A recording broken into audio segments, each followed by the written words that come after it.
Hello. So we're going to look at distraction of the hip with a band. This is a fantastic exercise. I came about it I use this before I ride my bicycle, and it stops my back from tightening up as I'm riding. So it's really, really useful if you're about to go and do a long car journey. You know you're going to be sat down for a while. The exercise itself opens up the hip capsule in a very, very subtle way. It's also very good for if you've got pretty bad back pain and regular stretches or manipulations or anything like that start to give it a lot of grief.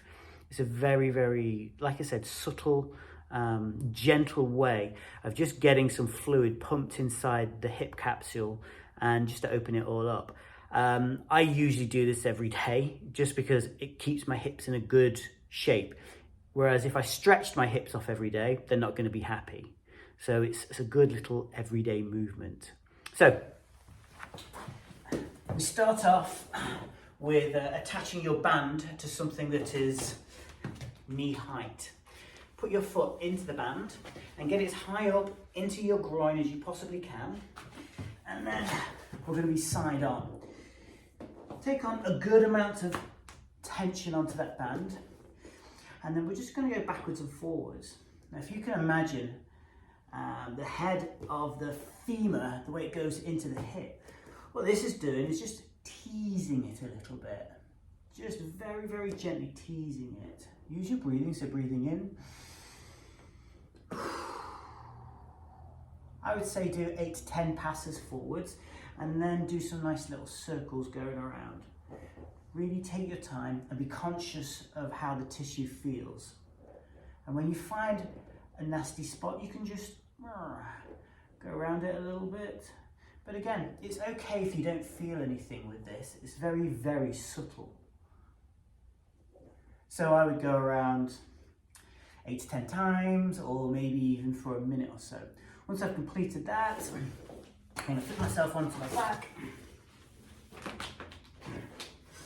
And now I'm going to have it right on the crease of my groin again.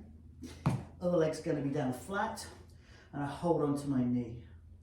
Head back, and we're just going to do some nice circles with this knee.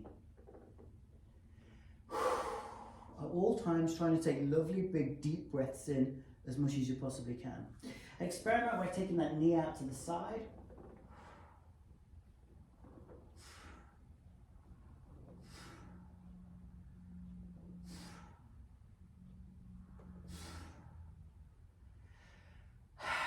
Just spend some moments relaxing and trying to relieve. Let the band do its work.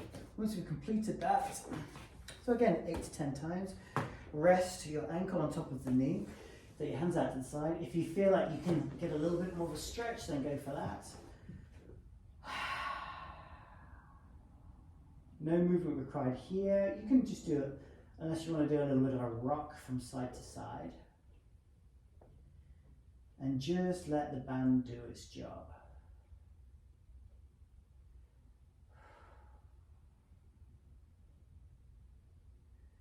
Now they're the 3 main movements. A bonus movement, if you've got the additional time, is to go onto your knees and then now have this at the back of the hip, so it's on the same leg. Foot goes in front. Deep breath in. As we lift up, we squeeze the same glute of the same leg, just to get a little bit of opening out at the front of the hip.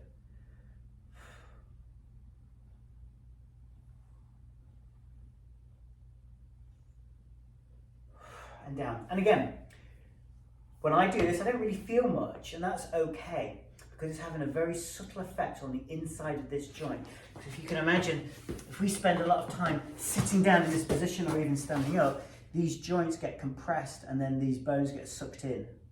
Just by gently opening out this joint a little bit, it allows the lines of fascia that work through the body from head to toe, the ability to be able to slide properly through the hip process and also get some fluid back into this area again.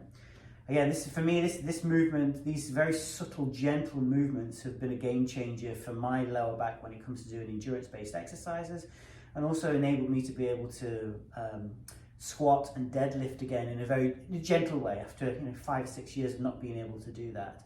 I've had all sorts of therapies and treatments and stuff, and nothing's worked as well as a piece of rubber.